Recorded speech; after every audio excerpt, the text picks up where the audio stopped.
Hello Booktube, j'espère que vous allez bien. Je vous retrouve pour une vidéo qui change des formats habituels. En général, je tourne une vidéo sur quelques jours, au maximum une semaine, ou alors c'est un concept à long terme que je tourne sur 2-3 semaines.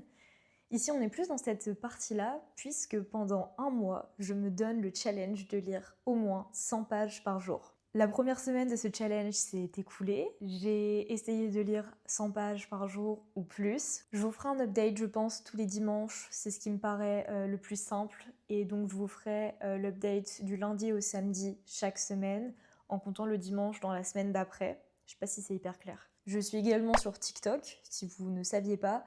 Et à peu près, une fois par semaine, du coup, je tourne une vidéo sur les lectures que j'ai eues dans la semaine. Donc, je note par jour les pages que je lis. Donc ça va être très pratique pour cette vidéo parce que je vais pouvoir garder en fait une trace des pages que je lis par jour pour ce mois de octobre à cheval sur novembre. J'ai commencé cette vidéo donc le 13 octobre et elle prendra fin le 13 novembre. Je pense que ça va être assez challengeant parce que je sais pas si on se rend compte, mais 100 pages c'est assez énorme. Je suis quelqu'un qui lit en moyenne 60 à 80 pages par jour. Quoique, quand je prends le métro, du coup, je peux lire facilement jusqu'à 100 pages parce que bah voilà, le métro, j'en ai pour 2 heures par jour à peu près, donc ça va vite. Et donc ce que je ferai, c'est que chaque semaine, je vous ferai le bilan des lectures que j'ai eues, si j'ai réussi à lire les 100 pages chaque jour de la semaine. Et puis le dernier jour, donc le 13 novembre, on fera un bilan global pour savoir et combien de livres j'ai lus, combien de pages j'ai pu lire, mais aussi si ça a été dur ou pas. Enfin voilà, on fera un bilan global. Et puis probablement aussi une moyenne de pages par jour. J'additionnerai tout et je diviserai par 30. J'espère que ce concept de vidéo vous plaira. En tout cas, moi je suis assez emballée par ça et j'espère que ça va être chouette et que ça va me motiver surtout à lire. Donc, premier bilan de cette semaine, j'ai lu en format broché toute la semaine. Voilà, bon, ça c'est très rare, hein. Je suis plus team poche et surtout team liseuse parce qu'avec le métro c'est quand même beaucoup plus pratique et c'est beaucoup moins lourd dans le sac de cours. D'ailleurs, en parlant des livres, à chaque fois je vais vous parler des livres, mais je ne vais pas redonner mon avis complet ni un résumé hyper détaillé parce qu'en fait chacune de mes lectures feront l'objet d'une précédente vidéo. Donc je ne veux pas trop me répéter, je trouve que ça ne sert pas à grand chose. Si un livre vous intéresse vraiment, vous pouvez toujours mettre en commentaire et je vous en donnerai un peu plus mon avis. Sinon, allez voir mes précédentes vidéos. J'ai commencé la semaine avec Belladonna de Adeline Grace, qui a été un coup de cœur littéraire. Franchement, je l'ai beaucoup aimé. Le récit part de Signa, un bébé qui perd toute sa famille alors qu'on célèbre sa naissance. Effectivement, la mort arrive et prend tous ses amis, toute sa famille, etc. Signa grandit, elle est ballottée de maison en maison, elle passe de tuteur en tuteur, et à chaque fois, c'est la même histoire, ils finissent par mourir. Alors au bout d'un moment, vers ses 19 ans, elle en a un petit peu marre, elle se dit mais en fait je vais confronter la mort, lui demander qu'est-ce qu'elle a contre moi, qu'est-ce que je lui ai fait concrètement. Donc elle va tenter de s'empoisonner pour interroger la mort. Ça, c'est les 2-3 premiers chapitres de l'histoire, donc je ne vais pas vous en donner trop plus. Sachez en tout cas que c'est une dark romantasy, donc c'est de plus en plus sombre au fur et à mesure de l'histoire, et surtout on a une enquête qui se trame autour d'un autre protagoniste qui est très malade. Ça recoupe plein de thèmes qui sont absolument géniaux et franchement je vous conseille à fond cette lecture. J'ai le tome 2 dans ma palle, j'ai très hâte de le lire. J'ai poursuivi cette semaine avec La Société très secrète des sorcières extraordinaires de Sangu Montana, titre à rallonge vraiment. On part sur une cosy romantasy dont l'univers magique est extrêmement bien exploité. On suit ici Mika, qui est une jeune femme sorcière. Depuis sa plus tendre enfance, elle vit seule.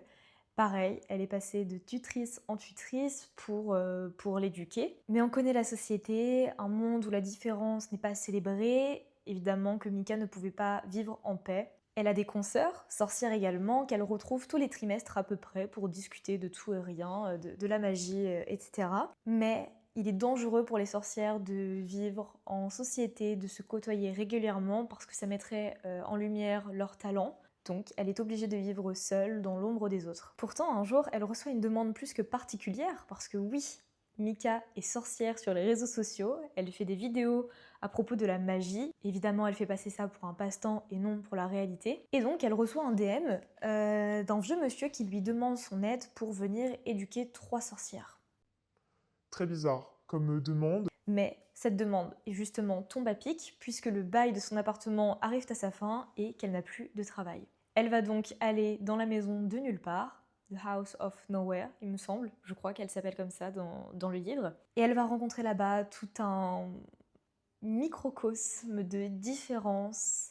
C'est un livre qui invite à tolérer autrui et c'est franchement super. Elle va faire la rencontre de Jamie, un jeune homme bibliothécaire un peu ronchon mais qui a vraiment de très bonnes qualités. Elle va rencontrer ces 3 petites sorcières qui n'arrivent pas à maîtriser leur pouvoir, ainsi qu'un vieux couple homosexuel de 2 hommes, un octogénaire et un qui a dans la soixantaine il me semble, ainsi qu'une femme cinquantenaire qui s'occupe de la maison. Franchement, très très cool. Vraiment une cosy romantasy comme on aime, un peu doudou, vous voyez, qui fait un câlin au cœur et je vous la conseille vraiment vivement. Donc ça, c'était ma lecture que j'ai finie hier soir en fait. Et aujourd'hui, je vais commencer le tome 2. Bah, c'est pas vraiment le tome 2 parce que il me semble que ce sont même pas des personnages qu'on retrouve dans le livre premier. En tout cas, voilà, on repart sur un feel-good tout à fait adorable. Tenir une auberge magique, guide de survie pour sorcières, toujours de Sango Mandana du coup. Regardez-moi ces couvertures, si elles sont pas magnifiques, j'adore. Donc j'espère que j'arriverai en ce dimanche à lire mes 100 pages. C'est vrai que, contre toute attente, je lis moins le week-end que la semaine. Bah la semaine, en fait, j'ai le métro, j'ai mes heures de pause en cours, etc. Donc j'arrive toujours à me caser de la lecture dans la journée. En fait, le week-end, je fais tellement d'autres choses que la lecture n'est pas forcément ma priorité. Mais je vais essayer de le faire quand même. Donc, on va faire le bilan de la semaine. Lundi, j'ai lu 134 pages, donc j'ai largement dépassé. Pareil pour le mardi, puisque j'ai lu 165 pages. Le mercredi, 150. Le jeudi, 132. Le vendredi, 121. Et le samedi, c'est le hic, j'en ai lu 86. Bon, si on fait une moyenne à la semaine, évidemment, j'ai lu les 100 pages par jour. Mais voilà, c'est une première semaine plutôt réussie finalement qui me donne espoir pour ce mois. Pour le moment, du coup, du lundi au samedi, ça me fait un total de 788 pages, donc c'est plutôt chouette. Et surtout, ça veut dire que j'ai lu 3 livres. En fait, j'en ai lu 2 en entier et je vais en commencer un 3e, donc c'est plutôt chouette. Voilà pour ce premier bilan de ce mois de lecture. J'espère que le concept vous plaira et je vous souhaite un très bon visionnage.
Est-ce que vous me croyez si je vous dis que tout ça, c'est pas un book haul, mais bien le nombre de livres que j'ai lus cette semaine? Non mais les gars, j'ai lu 6 livres. 6 fucking books. Genre, pardon, mais comment j'ai trouvé le temps où même, en fait? Parce que du coup, j'en ai lu 3 sur ma liseuse, 3 en format papier. Bah, en vrai, le 6e, il est pas fini, mais vas-y, on est dimanche matin. Clairement, je vais essayer de le finir ce soir. Bref, bilan livresque donc, pour vous parler de toutes ces lectures. Ça a donc été une semaine très productive. J'ai commencé la semaine avec Tenir une auberge magique, guide de survie pour sorcières de Sangu Mandana, qui était un espèce de tome 2, en tout cas une histoire dans le même univers que le premier tome, la société très secrète des sorcières extraordinaires. Je pense que je vais faire quelque chose à partir de maintenant, c'est afficher un résumé des livres à l'écran, parce qu'en fait, je me suis dit, sur un mois, le nombre de lectures que je lis, la vidéo va durer trop longtemps. Genre vraiment, si je donne un résumé de chaque roman à chaque fois, ça risque d'être vraiment long.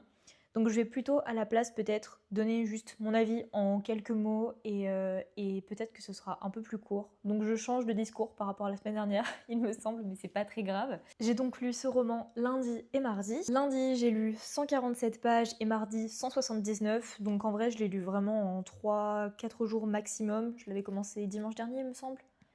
Je sais plus, un truc comme ça. Il était à nouveau très très mignon. C'est un roman sur l'importance de trouver un chez-soi, de trouver une famille et de prendre soin de soi-même. J'ai adoré un personnage qui était une petite fille autiste, la petite sœur du protagoniste masculin, pardon. J'ai trouvé ça très original et absolument trop chouette de parler de ce genre de sujets qui sont bien souvent ignorés dans la littérature, enfin ignorés, qui sont pas abordés en tout cas, enfin très peu je trouve. Donc je pense que je l'ai vraiment préféré en fait au premier livre, même si le premier m'avait beaucoup plu également. C'est vraiment des cosy romantasy absolument adorables et qui font vraiment du bien à l'esprit et au cœur. J'ai poursuivi la semaine avec 2 livres sur ma liseuse qui sont donc une espèce de suite en fait. Ce sont des recueils de nouvelles, donc j'en ai lu un le mercredi et un le jeudi. Le premier faisait 142 pages et le deuxième 136. Ces recueils m'ont gentiment été envoyés par Aurélien Morin, qui est donc l'auteur de ces œuvres, qui apparaîtront dans un autre vlog, qui est probablement déjà sorti en fait au moment où je vous parle. Si ça vous intéresse, je vous invite à aller le voir. Ce sont donc 2 recueils de nouvelles et autres genres littéraires qui traitent de la mort. Et c'était absolument chouette. Cette société dystopique qui pourrait paraître utopique à première vue, mais qui en fait c'est tout le contraire. Et c'était très poétique, très original, très frais également. Donc franchement, foncez, c'est hyper important de soutenir les petits auteurs. Les livres sont disponibles sur son site de maison d'édition, parce qu'il a créé sa propre maison d'édition, Édition Douce, mais également en librairie au format papier. Vous pouvez les retrouver aussi sur internet en e-book. Enfin bref, c'est vraiment des livres accessibles pour le coup, donc je vous invite fortement à y jeter un coup d'œil. Le jeudi et le vendredi, j'ai lu un livre également sur ma liseuse, qui est Le vent souffle sur Little Balmoral de Sophie Jomain. C'était un livre qui m'intriguait beaucoup parce qu'il est passé énormément sur les réseaux grâce à son coup de com', où en gros il y avait des petits... Enfin, comment dire, il y a des indices cachés dans le roman que le lecteur doit... comment dire, il peut les lire en fait grâce à une feuille d'érable transparente. Et j'imagine qu'il y a une réaction avec la couleur de l'encre qui fait que le message apparaît. C'est en lien avec l'histoire. Et du coup, je trouvais ça hyper original et peut-être que je l'aurais davantage apprécié si j'avais pu me le procurer en format papier et vraiment jouer le jeu, parce que du coup, ça y est pas, format liseuse, logique. Donc c'était une romance un peu comme dans les films de Noël, mais version automnale et Halloween. Il y a de nombreux clichés, tout est parfait, trop parfait même, genre la nana elle hérite de je sais pas combien de millions d'euros et tout va pour le mieux d'un coup, vous voyez, tout est réglé en avance, enfin bref, ça file la vie parfaite et c'est pas très réaliste en ce sens. Après, c'est aussi pour ça qu'on lit en général, hein, on essaie de s'évader d'une certaine réalité. C'est aussi un roman très rapide, tout va très vite, enfin il fait genre 230 pages, je sais plus, un truc comme ça. Mais c'est quand même assez réconfortant comme dans les téléfilms. C'est pas un roman qui va me marquer loin de là. D'ailleurs, je me souviens déjà plus des noms des protas. Non mais c'est la honte, je l'ai lu il y a 2 jours. Bah je sais plus. Voilà, super. Le jeudi, j'avais donc lu 25 pages et le vendredi 204. Donc voilà. D'ailleurs, je lis tellement plus vite sur liseuse. Je sais pas si vous êtes adepte du format liseuse ou si vous êtes vraiment team papier, mais je lis tellement plus vite. En fait, c'est que je peux lire dans des moments où, avec un format papier, on peut pas lire, vous voyez. Genre, quand je marche avec Arès, je peux lire. Quand je me pose au Canipark, je peux lire plus facilement qu'avec un format papier. Je sais pas, je trouve ça trop pratique en fait. Voilà pour cette lecture. Et donc le vendredi, c'était une journée... alors faut savoir que j'étais malade le vendredi, donc en fait j'ai passé ma journée à rien faire, à part lire, et c'est tout. Enfin j'ai eu examen le matin, mais c'est tout. J'ai lu le recueil de poèmes de Roupicourt, donc Le soleil et ses fleurs. C'est une poétesse que j'affectionne tout particulièrement. J'ai donc lu le recueil le vendredi également, donc il fait 250 pages. C'est à nouveau un recueil sublime. Il m'a peut-être touchée un petit peu moins que les autres par ces sujets qui, voilà, enfin, que j'affectionne un petit peu moins, entre guillemets. Mais j'ai toujours adoré les passages sur l'amour. Elle met vraiment des mots hyper précis sur des sentiments qui sont pourtant flous en nous, vous voyez. Et la métaphore de la fleur qui file tout le recueil, j'ai trouvé ça génial. Finalement, hier, j'ai lu 102 pages du Théorème des Catherines de John Green. Rien à voir, mais en fait, l'édition Nathan, je la trouve géniale. Genre, je sais pas si vous allez voir, mais le livre, il est tout floppy. Genre, j'adore, c'est trop agréable à lire, je trouve. Je crois qu'il y a des gens qui n'aiment pas d'ailleurs, mais je sais pas, je trouve ça chouette à avoir en main. Et puis, c'est pas genre un. Comment dire? Si on compare, c'est un format broché. Ça aussi, c'est un format broché, mais regardez la taille. Genre. What? Vous voyez? Bref. Donc pour le coup, je l'ai juste commencé et je vous en parlerai davantage dimanche prochain. J'aimerais vraiment le finir aujourd'hui parce que du coup, ouais, je suis à la page 161 maintenant parce que j'ai lu ce matin. Mais voilà. Ce qui fait que j'ai eu une semaine assez chargée en lecture. C'était très productif, c'était très très chouette. Ça me fait une belle pile qui me permet de diminuer ma palle et ça, c'est trop chouette. Ça me fait un total de 1185 pages. Jusqu'à samedi, donc pas jusqu'à aujourd'hui dimanche. C'est énorme.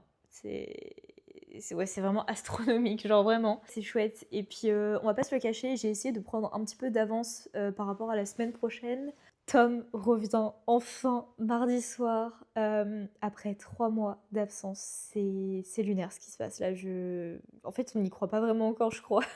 C'est abusé. En fait, c'est trop bizarre parce que c'est passé à la fois très vite, très rapidement, parce que voilà, j'ai eu un été chargé, une rentrée également chargée, et de son côté, lui aussi était occupé, donc en fait, ça passait relativement vite sur l'ensemble.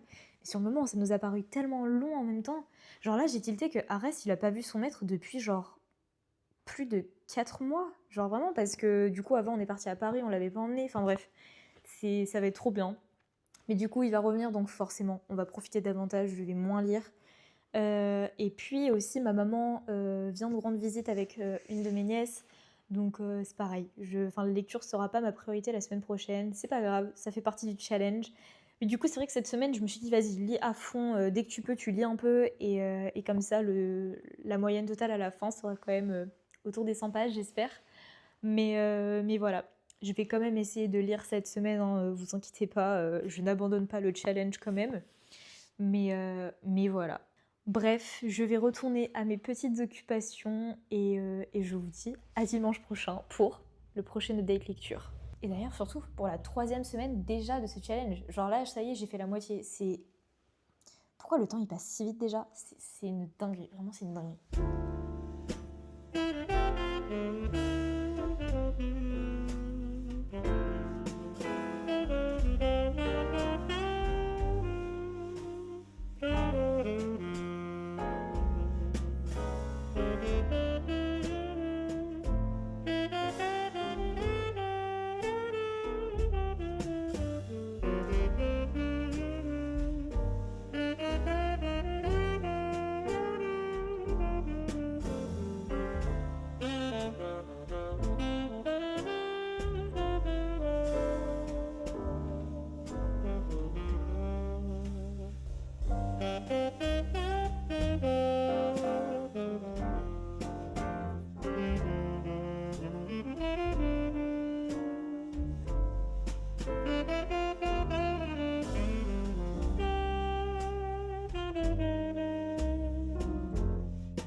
Arrête.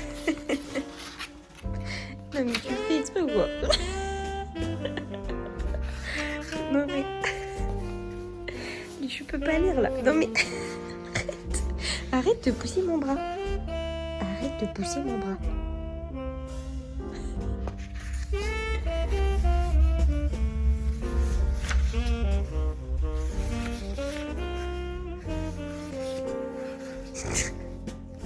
Oh, le plan catastrophique.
Je vous retrouve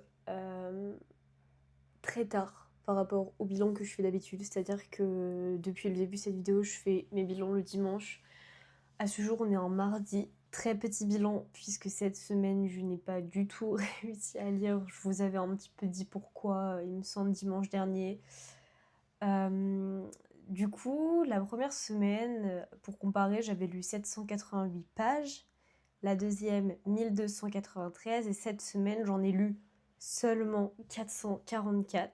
Je suis donc toujours sur la même lecture depuis une bonne semaine maintenant.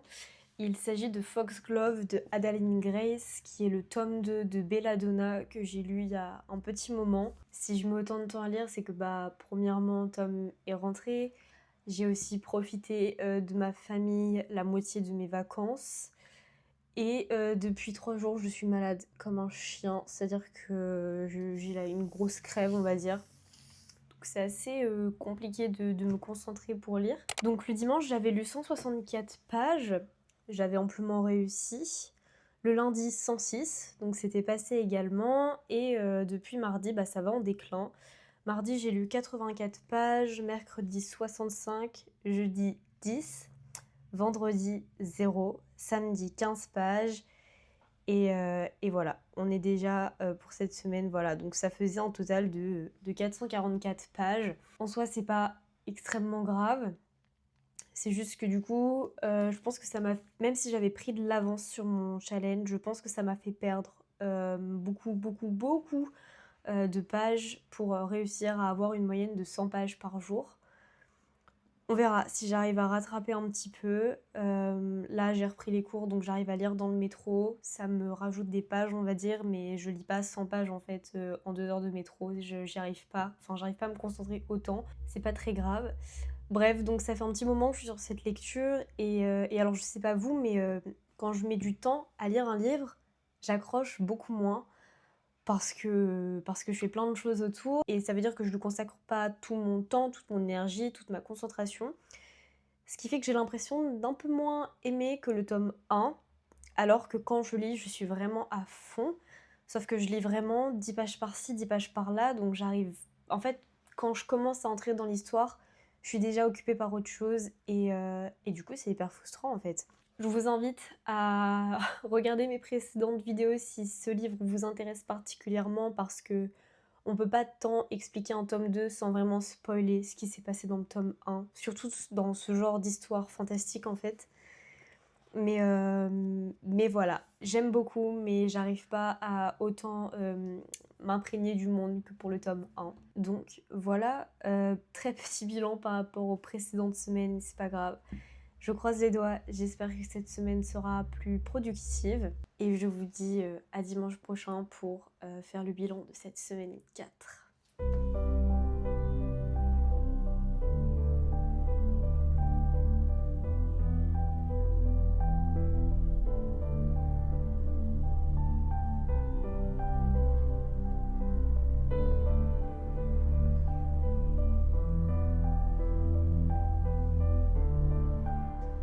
Nous arrivons enfin à la fin de ce vlog qui aura duré un mois, plus exactement 30 jours. Je vais donc vous faire l'update pour ces 2 dernières semaines qui en réalité n'en sont plus qu'une et demie.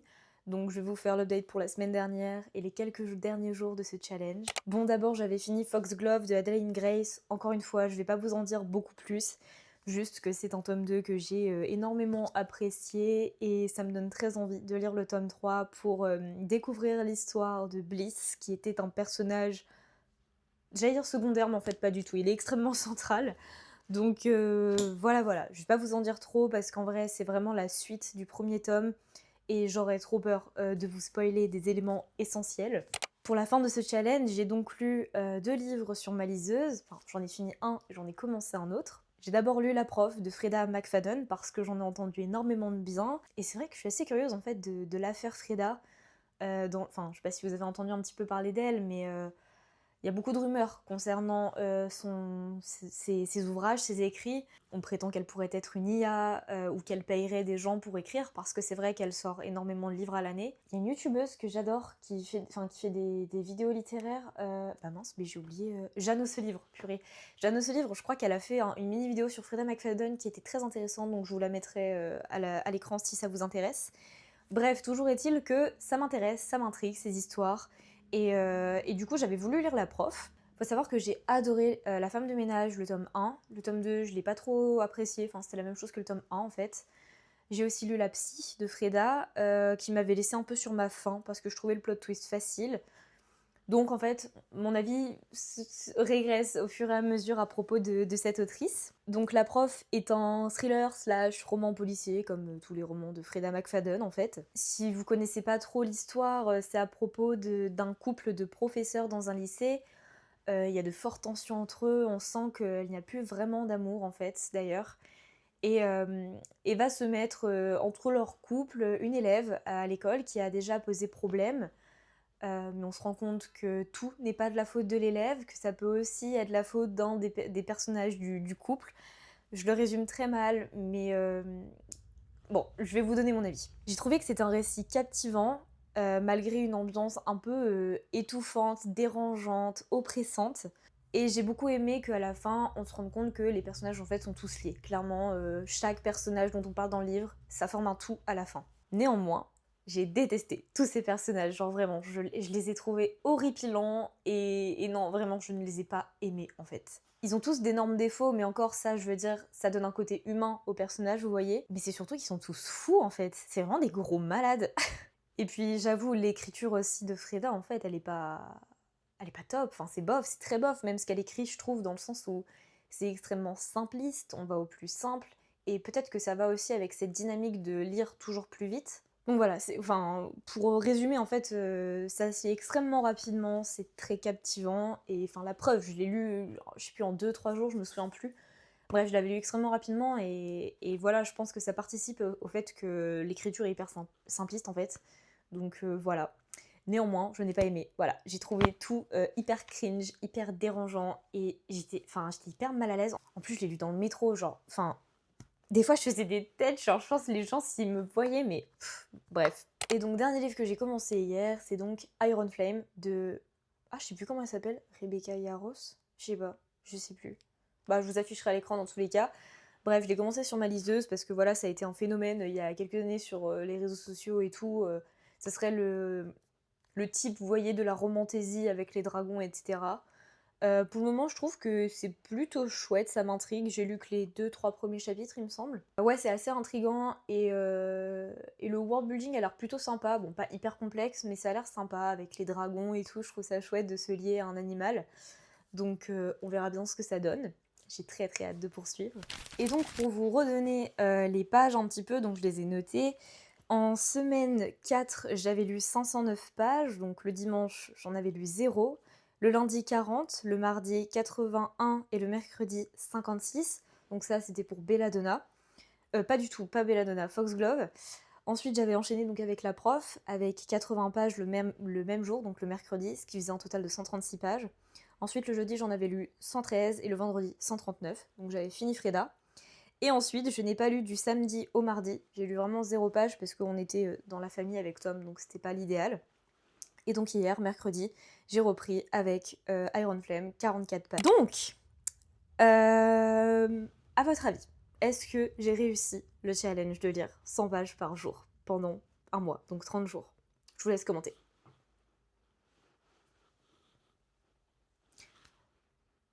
Spoiler alerte, j'ai réussi. En vrai, ça se joue à très très peu parce que du coup, depuis que Tom est arrivé il y a 2 semaines, j'ai beaucoup moins lu. Mais j'ai eu la chance de pouvoir bien m'avancer sur les 3 premières semaines. Donc la 4 et 5e semaine, j'ai pu relâcher entre guillemets. Au total, j'aurais lu 11 livres. Donc c'est déjà pas... Enfin, c'est énorme pour un mois. C'est en moyenne, je lis 10 livres par mois, à peu près. Ça me fait un total de 3078 pages sur 30 jours. Et donc, la moyenne, si on divise par 30 le total, ça me fait 102 pages par jour. Genre vraiment, quasiment tout pile. Donc je suis trop contente, j'ai réussi. C'était assez intense, mine de rien, parce que ça me stressait en fait. J'avais trop peur de pas réussir. Et je pense que ça m'aurait vraiment déçue de pas réussir ce challenge, quoi. Mais c'était hyper fun à faire, ça m'a permis de réinclure la lecture, notamment dans mes petits-déj le matin quand Tom n'était pas là. Et ça me faisait vraiment du bien en fait de consacrer davantage de temps à la lecture. Donc j'espère que c'est une habitude que j'ai réussi à ancrer et que je vais pas la reperdre. Mais voilà, j'espère que cette vidéo vous aura plu. Elle a balayé tout un mois de lecture, donc je pense qu'elle est assez foisonnante entre guillemets. J'espère que c'est également agréable à regarder, que les chiffres, c'est pas trop chiant. De toute façon, j'afficherai tout à l'écran, je pense, ce sera plus simple. Bref, j'espère recommencer à faire ce challenge, peut-être augmenter ce challenge. Non, en vrai, c'est chaud. En vrai, déjà 100 pages par jour, c'était chaud des fois. Donc bon, on verra. Mais ça pourrait être cool de le refaire à un moment donné, même avec 100 pages par jour. Bon, moi, je vous souhaite de très belles lectures et je vous dis à lundi prochain pour une prochaine vidéo.